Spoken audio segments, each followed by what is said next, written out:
Hello everyone, Basic Ollie here, hope you're all doing well and welcome back to another GT Sport video. Hurrah, we're finally back doing some FIA Manufacturer Series races. So as you probably already know, we are with Mercedes and we're at the Red Bull Ring today for round 3. 299 points up for grabs, so let's not delay and let's go straight into qualifying, shall we? So, tucking myself behind the German in the Porsche here, Lucas MR. We're going to go through turns 10, I believe, and we're going to try and get the best possible launch to start this lap, our qualifying lap. So we're going to get 5 minutes as per usual. It looks like it's going to be about 2 laps. We're going to brake just before the 100-meter board, down into third gear, clipping the apex, avoiding the policeman curb. I believe it's called the policeman curb on the inside, that big yellow curb. If you clip that, then your qualifying lap is almost over because you could just fling the car absolutely miles. Going through turn 2, it's not really a turn, is it, to be honest? Getting our braking point for turn 3, again, just before the 100-meter board, get it down to first gear, rotating the car, and getting ourselves on the left-hand side. 2 wheels on the curbs on the left there as you exit turn 3. Looking for that great launch, as we're on the soft tyres, so we've got plenty of traction. Eyeing ourselves up then for our next braking marker, and what do you know, it's the 100-meter board, tucking the car onto the right-hand side of turn 4. It's a great corner, absolutely love turn 4, but it can be deadly if you miss your braking point. Braking point here is actually not the 100-meter board, it's the 50-meter board. Hurrah! And then keeping the car nice and tight on the inside of that corner, make sure we don't go too wide and getting ourselves a corner cutting penalty. 2 wheels on the inside of the curb there as we go through turn 8, the death curb there. As you can see, someone was claimed by the death curb there, a glitch, death curb, whatever you want to call it. It will claim you if you're not careful, and the people that get claimed are very random, so you can never really control it. Turn 9 there, you can see the German in front of me gets all sorts of out shape, manages to hold the car as we go through turn 10 there, and we're going to cross the line, and amazingly, we are on pole position, ladies and gentlemen. Pole ruddy position with a 127.5, not too shabby, eh? Until TX3 Torque comes in and smashes me by half a tenth. Half a ruddy tenth I was from pole position.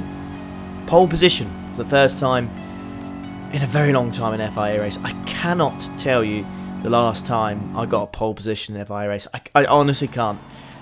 It's been a long time, far, far too long. So as we set ourselves up for the race, as we are sat on the grid here, brake bias, I'm going to put 2 to the rear, and then I put the fuel mixture to 6, because for this race, it is a bit of a fuel saving one. Okay, so you've got the soft, mediums and hards that you can use. The strat for this one is actually to qualify in softs and then use mediums for as long as you can until you go onto the hards at the end. So we get this race underway then. We are starting in P2 and we have the slipstream of TX3 Torque. Now as we brake early, we do not brake early enough, and the whole of the field does exactly the same thing, and we temporarily here have dropped down to P3. Absolute disaster of a start here. We've got P4 all over the back of us. I'm going to have to go defensive here into turn 3, nailing the braking point I feel there, and getting really, really close to that apex on the inside of turn 3, almost forcing P3 off there, but we just gave him enough room and enough respect, I feel, and we've managed to claim back that P2 position. So like I said earlier at the start of this race, you do need to save fuel, because if you save it enough, you don't actually have to put fuel in your car if you're good enough to do that. If you stay in a slipstream and you short shift, you should be absolutely fine. So let's have a look a bit more into our opponent as we go through turn 6 and then go through turn 7. So we've got TX3 Torque in front of us, the South African.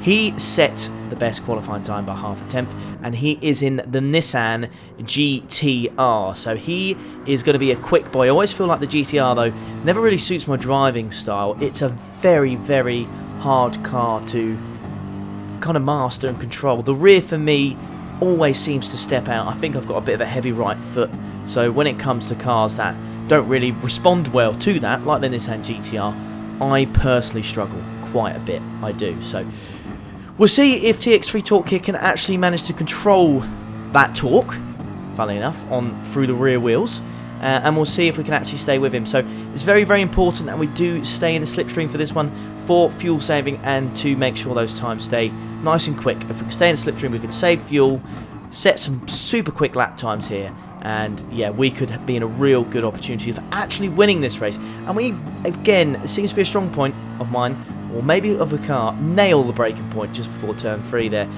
And it really does set us up nicely for a good launch into turn 4. But you're going to see throughout this race, I kind of just try and refrain myself, or restrain myself is probably the word, to not go for a move or go full on attack, because it's just not worth it.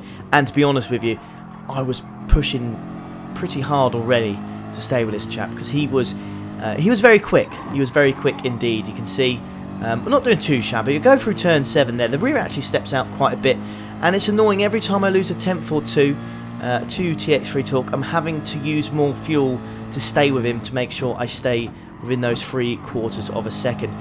And one thing I really want to point out on this track, it is absolutely deadly, right, for corner cutting penalties. I've never seen a track quite like it at the Red Bull Ring, unfortunately. It is absolutely deadly. Regardless, though, we set lap after lap after lap. You see lap 3 there, we go purple. Lap 4, half a tenth off it there, and then up to lap 7 here. And we've actually set a 28.755, so at the moment we're the quickest. But as we go through turn 6 here, as I slowed it down there, I just went too wide, and that was the breaking point. I lost the slipstream, and that is a major issue that I'm going to suffer with throughout the rest of the race. You can see we skip ahead to lap 9 now. The gap between myself and TX3 Talk is 1.5, but as we go through turn 8 or 9, I should say, you can see that front right tyre just goes off the curb. It crosses the white line, and it does exactly the same on turn 10. So 2 half-second penalties, bam, straight away to a 1-second penalty. Absolute disaster. But it gets even worse as we go through turn 1. I was in 3rd gear, but somehow I've once again no wheels on the curb, and the game just spots that immediately and just slams me with another half-second penalty. So I went 9 laps essentially with no corner cutting penalty at all, and then you get 3 in 3 corners, and it is a disaster because the pace of TX3 Talk here, being out the slip, it is game over already, unless there some sort of miracle happens, he gets spun by the curb glitch. But that's not how we want to win anyways. But the main important thing now is we've got to concentrate, keep our head down, and try and keep this P2, and actually make sure the Italian behind us doesn't get in a slipstream. And he is so close from getting that. So I decided to just get my head down, push, and go as fast as I can, and that's exactly what I did. So we managed to break away from him, and on lap 16 we finally decide, just like the leader, we decide to pit and put those hard tyres on. You need to use the medium and hard tyres in this. It's exactly why we're not using the softs. You lose way too much time in the pit stop.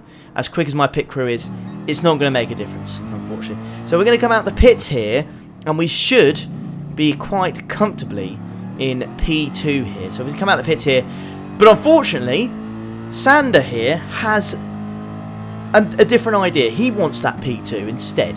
So frustratingly, and I don't even know how, Sander has managed to jump ahead of us. Now, my assumption is that I did get a little bit of a half-second penalty, as he nearly loses it in the Merc there through turn 3. I got a half-second penalty on my in-lap.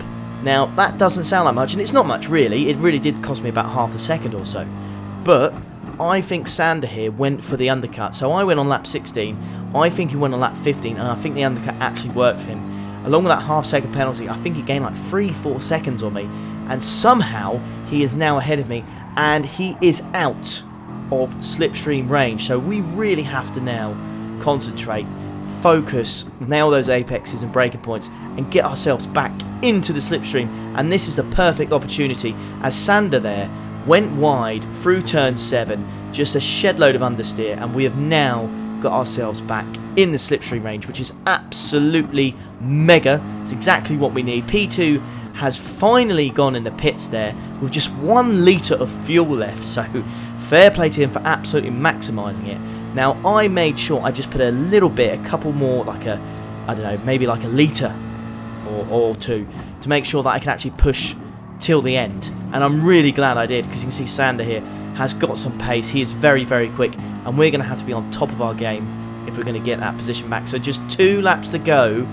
What can we do in this Austrian Grand Prix. Can we manage to claw back another P2? We go through the first sector here, through turn 3, and we actually set a personal best, which is only a tenth off the fastest lap here. So that is a very, very good sector considering we're on hards, and we are so much closer here. Sander there really struggling with the Mercedes through turn 3, which is a surprise for me because that is where I was probably the strongest throughout the whole race, to be honest. That was where I was just absolutely killing it and gaining the time back. We're braking just before the 50-meter board.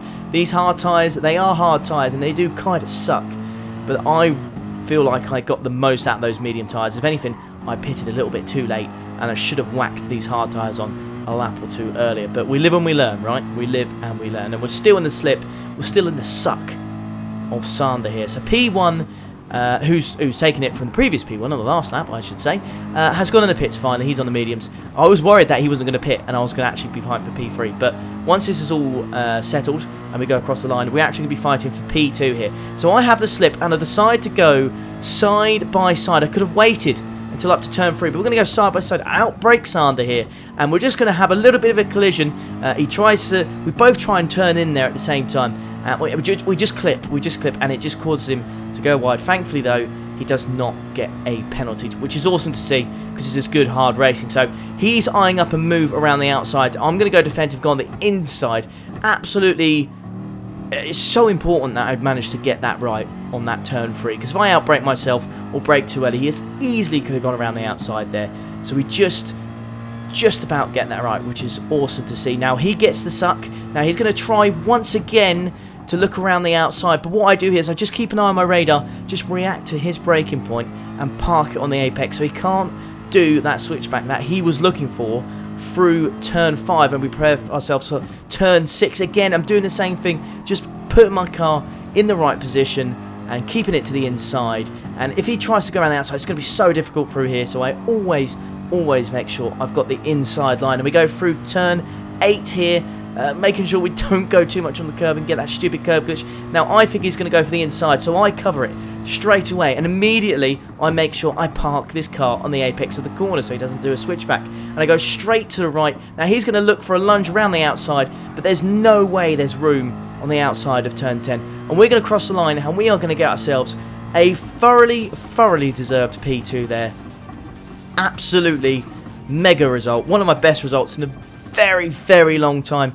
I've got to be honest with you, I was absolutely gutted I couldn't get P1, but in the end I'm actually very happy with P2 because Sander was incredibly quick and we did well to claim the 287 points. Highest amount of points in a manufacturer series. One day, chat, one day, boys and girls, I will get those 300 plus points. It will come, I'm sure of it, but there we go. That's the end of the video. I hope you enjoyed it. If you did, please leave a like, subscribe if you are new around here, and I'll catch you for the next one. Take care. Ta-da.